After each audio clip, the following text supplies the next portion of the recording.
Bike rider যে ভাইগুলো আছেন অথবা বাইক নিয়ে যারা স্বপ্ন দেখতেছেন, একটু কেয়ারফুলি ভাই, দু জায়গার কোনো ভরসা নাই। সুতরাং বি কেয়ারফুল।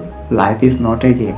জীবনটা কিন্তু এতটাও ইজি না আমরা যতটা ইজি মনে করি। মোটরসাইকেল, এটা তো ধনীদের জন্য বিলাসিতা, আর আমার মতো মধ্যবিত্তদের জন্য স্বপ্ন, আর গরিবের জন্য তো আকাশ ছোঁয়া ব্যাপার। তবে বর্তমান জেনারেশনে সবার স্বপ্ন থাকে একটা বাইক কেনার, তার একটা বাইক থাকবে, ভালো একটা বাইক নিয়ে সে ঘোরাফেরা করবে। মানুষটা হতে পারে ধনী কিংবা গরিব, কিন্তু স্বপ্নটা কখনো ধনী কিংবা গরিব হয় না। আর সন্তানের স্বপ্ন সব বাবা মায়ের কাছেই সমান।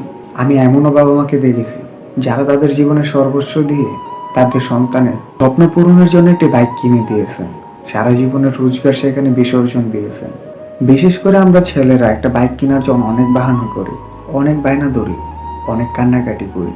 আমাদের চোখের পানি বাবা মা কখনোই সহ্য করতে পারে না, যার কারণে একটা সময় বাধ্য হয় আমাদের স্বপ্ন পূরণ করার জন্য, আমাদেরকে একটা বাইক কিনে দেওয়ার জন্য। কিন্তু একটা সময় দেখা যায় সেই বাইকটা আমাদের বাবা মায়ের চোখের পানির কারণ হয়ে যায়। আমি সবার উদ্দেশ্যে একটা কথাই বলবো, আপনি বাইক চালান, আপনার স্বপ্ন থাকতেই পারে, আমি বলবো না আপনি স্বপ্ন দেখবেন না। তবে হ্যাঁ, আপনি যদি বাইক রাইড করেন অবশ্যই একটু কেয়ারফুলি রাইড করবেন, কারণ বিপদের কোনো হাত পা নেই। সে কখন আসবে কখনো বলে কই আসবে না। বিপদ যে কোনো সময় ঘটে যেতে পারে। হয়তো আপনার একটু সতর্ক থাকার ফলে আপনার বিপদটা অনেকাংশেই কমে যাবে। আমি আমার নিজেকে দিয়ে উদাহরণ দিই। আমি প্রায় 4 বছর ধরে বাইক রাইড করি।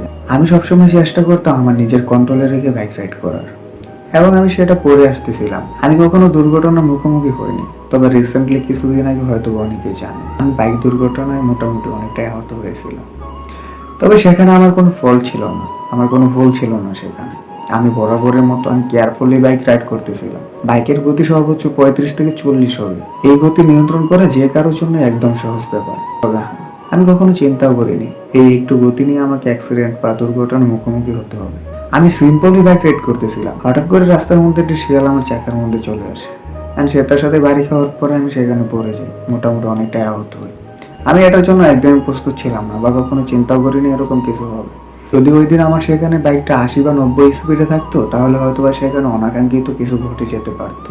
আমার বাইকটা সর্বনিম্ন গতিতে ছিল 30-35, এটা কিন্তু স্বাভাবিক গতি, যার কারণে আমার তেমন কোনো ক্ষতি হয়নি। তো আমি আপনাদের কাছে একটাই রিকোয়েস্ট করবো, বাইক চালান ভালো কথা, নিয়ন্ত্রণে রেখে বাইকটা চালান। এমনভাবে বাইক চালান যেন আপনি সেখানে কোনো দুর্ঘটনার শিকার হলে কোনো ক্ষতি না হয়। তবে আপনি অবশ্যই সেফটি গার্ড মেনে চলবেন।